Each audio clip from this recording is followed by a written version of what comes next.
امریکی صدر Donald Trump کا ایران سے آج معاہدہ ہونے کا اعلان، کہا ایران کے ساتھ امن معاہدے پر آج دستخط ہوں گے، اس کے بعد سب کے لیے آبنائے ہرمز کھول دی جائے گی، مناسب وقت پر جا کر جوہری مواد کی باقیات حاصل کریں گے، ایران کبھی ایٹمی ہتھیار حاصل نہیں کر سکے گا، امن معاہدے میں پیسے کا لین دین نہیں ہوگا، ایران اور مشرق وسطی کے ساتھ مستقبل میں کام کرنے کے منتظر ہیں، امید ہے یہ عمل تیزی اور خوش اسلوبی سے مکمل ہوگا، اگر ایسا نہ ہوا تو ہمارے پاس آخری اور فیصلہ کن متبادل موجود ہے۔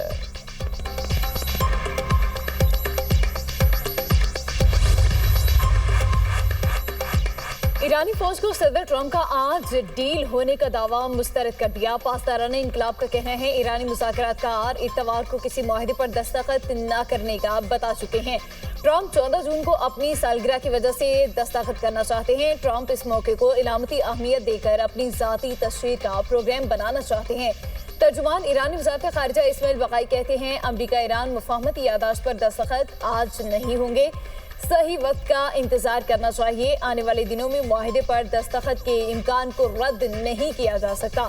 اسلام آباد یادداشت کا بنیادی مقصد جنگ کا خاتمہ ہے، فیصلہ کیا گیا ہے کہ اس مرحلے پر جوہری معاملے پر کوئی بات چیت نہیں ہوگی، ممکنہ معاہدہ مذاکرات کے تسلسل کے لیے فریم ورک ہوگا، فوری ترجیح لبنان سمیت تمام محاذوں پر جنگ کا خاتمہ ہے، امن کے لیے خطے سے غیر ملکی فوج اور اڈوں کا خاتمہ ضروری ہے۔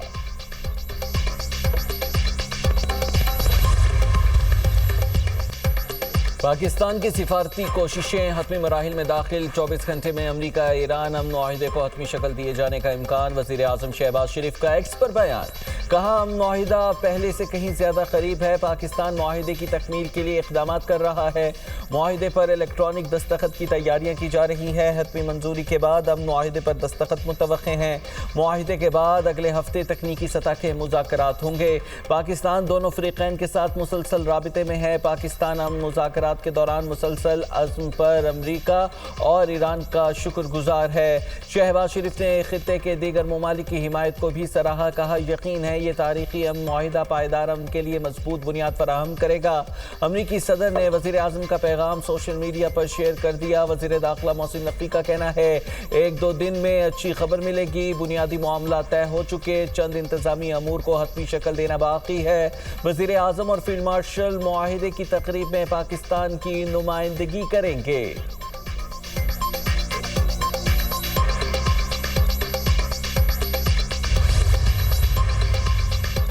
دنیا پاکستان کی سفارتکاری اور امن کوششوں کی معترف، وزیر اعظم سے قطری ہم منصب کا ٹیلی فونک رابطہ، شیخ محمد بن عبد الرحمن نے پاکستان کی سفارتی اور امن کوششوں کو بھرپور انداز میں سراہا، وزیر اعظم شہباز شریف اور فیلڈ مارشل سید عاصم منیر کو خراج تحسین پیش، کہا قطر پاکستان کی امن کوششوں کی حمایت پر فخر محسوس کرتا ہے، شہباز شریف کا قیام امن کے لیے پاکستان کی کوششوں کی حمایت پر قطر سے اظہار تشکر، کہا متعلقہ فریقین کے درمیان امن معاہدہ بہت جلد دستخط کے لیے تیار ہوگا، وزیر اعظم کا امیر قطر کو دورہ پاکستان کی دعوت کا اعادہ، دونوں رہنماؤں کا قریبی رابطے میں رہنے پر بھی اتفاق۔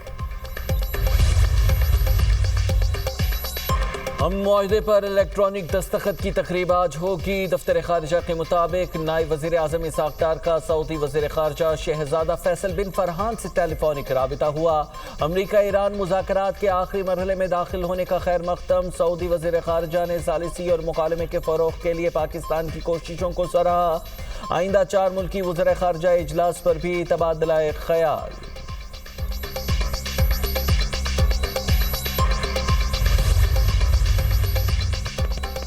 بلاول بھٹو کی آزاد کشمیر میں مظاہرین سے احتجاج ختم کرنے کی اپیل، چیئرمین پیپلز پارٹی کہتے ہیں اسلام آباد معاہدے پر دستخط کا قریب آ جانا تاریخی لمحہ ہے، ایسے وقت میں جب عالمی توجہ مضبوطی سے پاکستان پر مرکوز ہے، آزاد جموں کشمیر میں جاری بے چینی کشمیر کاز اور پاکستان کی ساکھ کو نقصان پہنچا رہی ہے، یہ صورتحال دشمن عناصر اور بھارت اسرائیل گٹھ جوڑ کو فائدہ اٹھانے کا موقع فراہم کر رہی ہے، سیاسی اختلافات کا حل پرامن ذرائع سے نکالا جانا چاہیے۔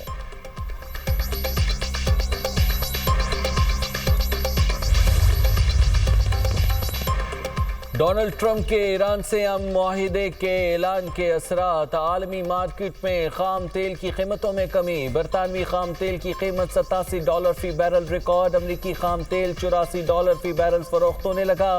متحدہ عرب امارات کا مربن کروڈ آئل 5% سستا، قیمت $83 فی بیرل ریکارڈ کی گئی۔ عالمی ماہرین کے مطابق آبنائے ہرمز کھلنے سے تیل کی قیمتیں تیزی سے نیچے آئیں گی۔ وزیراعظم شہباز شریف نے ایک بار پھر اپوزیشن کو مذاکرات کی دعوت دے دی۔ قومی اسمبلی سے خطاب میں کہا، میں نے پہلے بھی میثاق معیشت کی بات کی لیکن اسے ٹھکرایا گیا۔ اپوزیشن ارکان ہمارے بھائی ہیں، ان سے کوئی لڑائی نہیں، بات کرنے کو تیار ہوں۔ وزیراعظم نے مزید کہا، دہشت گردی کے خلاف جنگ میں سیکیورٹی فورسز کے آفیسر اور جوان شہید ہو رہے ہیں۔ سب جانتے ہیں دہشت گردی کے پیچھے کس کا ہاتھ ہے۔ دہشت گردی کے خلاف غفلت پر قوم ہمیں معاف نہیں کرے گی۔ شہداء کا احترام نہیں کریں گے تو دنیا ہمارے بارے میں کیا سوچے گی۔ صوبوں کے لیے معاشی وسائل ان کا حق ہے، چاروں صوبوں کو برابر ترقی دینا میری ذمہ داری ہے۔ NFC ایوارڈ میں بلوچستان کا شیئر 100% بڑھایا گیا۔ بلوچستان کے کسانوں کو اربوں روپے کے سولر پینلز دیے گئے۔ برابری اور انصاف کے بغیر تو گھر نہیں چلتا، جتنی روٹی ہو اسے بانٹ کر کھانا چاہیے۔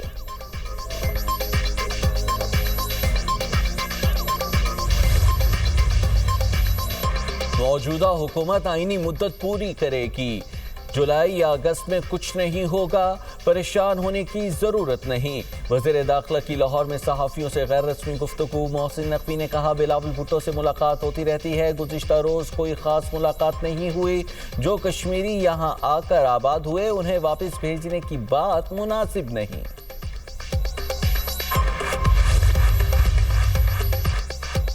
بجٹ بے معنی ہو کر رہ گیا۔ گزشتہ 4 سال پاکستان کی معیشت کی بدترین سال ہیں۔ ترقیاتی منصوبوں سے زیادہ خرچ حکومت کا ہے، پاکستان پر قرض بڑھتا جائے گا۔ کنوینر عوام پاکستان پارٹی شاہد خاقان عباسی کی نیوز کانفرنس کہتے ہیں، رواں سال حکومت اخراجات کیسے پورے کرے گی؟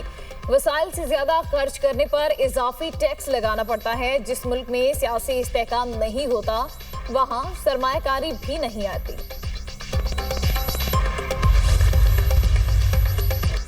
پاکستان میں ظالمانہ ٹیکس نظام ہے، صرف مفادات کے لیے نورا کشتی جاری ہے۔ بجٹ میں نمبرز اور چیزوں کو مثبت بنا کر پیش کیا جاتا ہے۔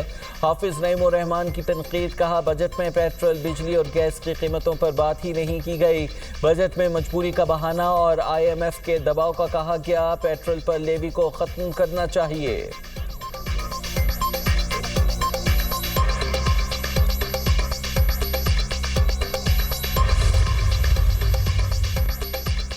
ثانیہ بلدیہ فیکٹری کے ذمہ دار مالکان تھے۔ MKM اس واقعے میں ملوث نہیں تھی۔ ثانیہ بلدیہ کیس میں متحدہ کے کارکنوں کو باعزت بری کیا گیا۔ عدالت کا فیصلہ ہمارے نظریے کی جیت ہے۔ مصطفیٰ کمال کی پریس کانفرنس، خالد مقبول صدیقی کا نام لیے بغیر تنقید، بولی الیکشن کمیشن میں چوری چھپے پارٹی چیئرمین شپ میں توسیع مانگی جا رہی ہے۔ ہمیں کہیں چیئرمین بننے کا شوق ہے، ہم بنوا دیں۔ ایکسٹینشن والا لیڈر قوم کو حقوق نہیں دلوا سکتا۔ جن سے ہم نے حقوق لینے ہیں انہی سے پارٹی سربراہ ایکسٹینشن مانگے تو کیا ہوگا؟ جو قوم کے ساتھ مخلص ہے اس کو سر پر بٹھائیں گے ورنہ ٹکرا جائیں گے۔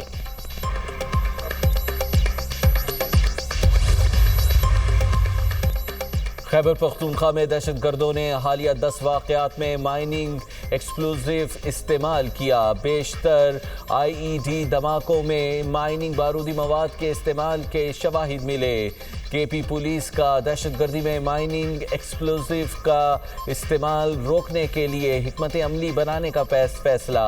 پولیس حکام کے مطابق CTD اور اسپیشل برانچ کی کمیٹیاں تشکیل دی جائیں گی جو مائننگ بارودی مواد کے غلط استعمال کی روک تھام سے متعلق رپورٹس تیار کریں گی۔ کمیٹیاں سفارشات تیار کر کے محکمہ داخلہ، وزارت داخلہ اور متعلقہ حکام کو ارسال کریں گی۔ دہشت گردی میں استعمال ہونے والے بارودی مواد کے دیگر ذرائع کا بھی جائزہ لیا جائے گا۔ خیبر پختونخوا کے ضلع خیبر میں چیک پوسٹ کو بارودی دھماکے سے تباہ کر دیا گیا۔ سلمان روڈ پر واقع اڑخندہ پوسٹ کو نامعلوم شدت پسندوں نے بارودی مواد کے ذریعے تباہ کیا۔ دھماکے کی آواز دور دراز علاقوں تک سنی گئی۔ اڑخندہ پوسٹ گزشتہ 4 سال سے غیر فعال اور بند پڑی تھی۔ پولیس نے تحقیقات شروع کر دی۔